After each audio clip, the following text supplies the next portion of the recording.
اب آئیں سورہ القلم کی آیہ مبارکہ نمبر 4 کی روشنی میں ابتداءً اخلاق نبوی صلی اللہ علیہ وآلہ وسلم کی عظمت کو جاننے کی کوشش کریں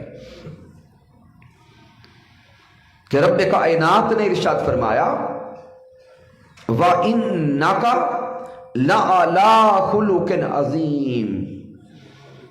میرا رب ارشاد فرماتا ہے اور بے شک آپ عظیم الشان خلق پر قائم ہیں۔ مالک کائنات اخلاق محمدی کی عظمت کو بیان کرتا ہے اور فرماتا ہے کہ اے میرے پیارے محبوب، بے شک آپ عظیم الشان اخلاق پر فائز ہیں۔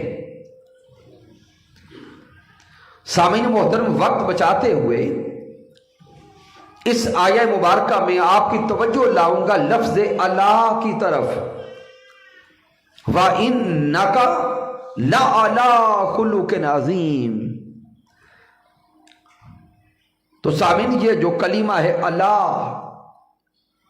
یہ حروف جارہ میں سے ہے۔ اس کا معنی ہے پر، یہ ہمیشہ فوقیت کو ظاہر کرتا ہے، یہ ہمیشہ بلندی کو ظاہر کرتا ہے۔ مالک کائنات محبوب علیہ السلام کے اخلاق کی عظمت کو یوں بیان کرتا ہے وَإِنَّكَ لَعَلَىٰ خُلُقٍ عَظِيمٍ۔ اے میرے پیارے محبوب، آپ اخلاق عظیم پر فائز ہیں۔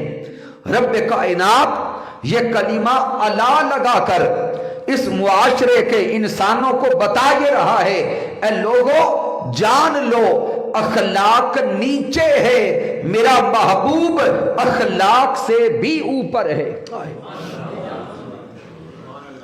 رب کائنات یہ لطیف نکتہ سمجھا رہا ہے کہ اس کائنات کے رہنے والے انسانوں، کائنات کا ہر بشر، اس دنیا کا ہر انسان معاشرے میں عزت پاتا ہے اخلاق حسنہ کو اپنا کر، لیکن اخلاق خود عزت پاتا ہے نسبت محمد مصطفیٰ کو اپنا کر۔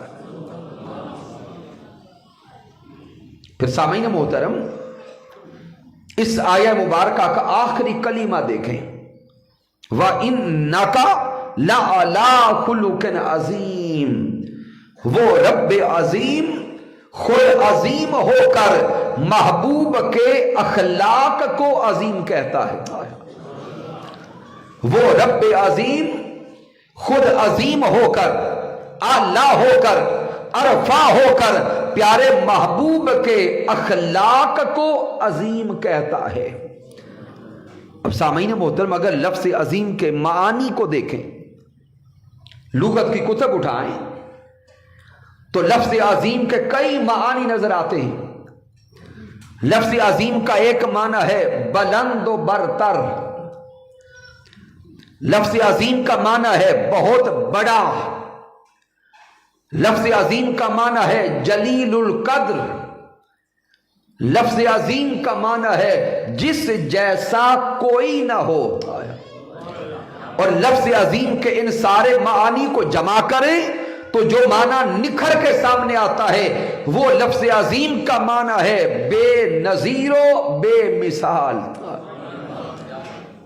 تو رب کائنات اس آیہ مبارکہ میں پیارے محبوب کے اخلاق کو بے نظیر و بے مثال کہتا ہے۔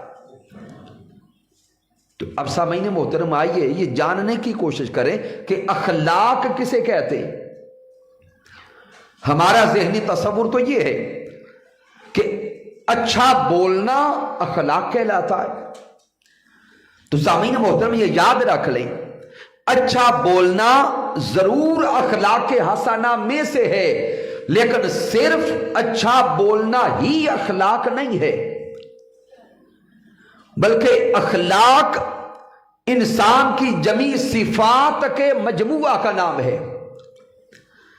انسان کی جمیع صفات جمع ہوتی ہیں تو اخلاق بنتا ہے۔ بولنا بھی اخلاق کے اندر آتا ہے، سننا بھی اخلاق کے اندر آتا ہے، دیکھنا بھی اخلاق کے اندر آتا ہے، چلنا بھی اخلاق کے اندر آتا ہے۔ گویا ایک انسان کی ساری صفات کو جمع کریں تو اس انسان کا اخلاق بنتا ہے۔ تو سامعین محترم، جب اخلاق کا مفہوم بھی سمجھ گئے اور لفظ عظیم کا معنی بھی جان گئے، تو اب اخلاق اور عظیم کو ملا کے دیکھیں کہ رب کائنات پیارے محبوب علیہ السلام کے اخلاق کو بے نظیر و بے مثال کہتا ہے۔ اخلاق میں بولنا بھی ہے، اخلاق میں دیکھنا بھی ہے، اخلاق میں سننا بھی ہے، اخلاق میں چلنا بھی ہے، اخلاق میں انسان کی ساری صفات آتی ہیں۔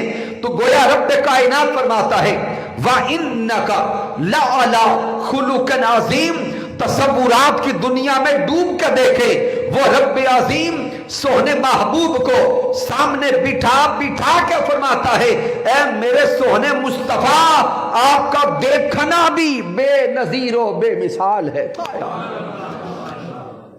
اے میرے پیارے مصطفیٰ، آپ کا بولنا بھی بے نظیر و بے مثال ہے۔ اے پیارے مصطفیٰ، آپ کا سننا بھی بے نظیر و بے مثال ہے۔ اے میرے پیارے محبوب، مکہ المکرمہ کی سرزمین پہ آپ کا خرام ناز کرنا بھی بے نظیر و بے مثال ہے، اور پھر مکہ کو چھوڑ کے مدینہ المنورہ کو سجانا بھی بے نظیر و بے مثال ہے۔ تو رب کائنات اس آیہ مبارکہ میں پیارے محبوب صلی اللہ علیہ وسلم کی جمی صفات کو بے نظیر و بے مثال کہتا ہے۔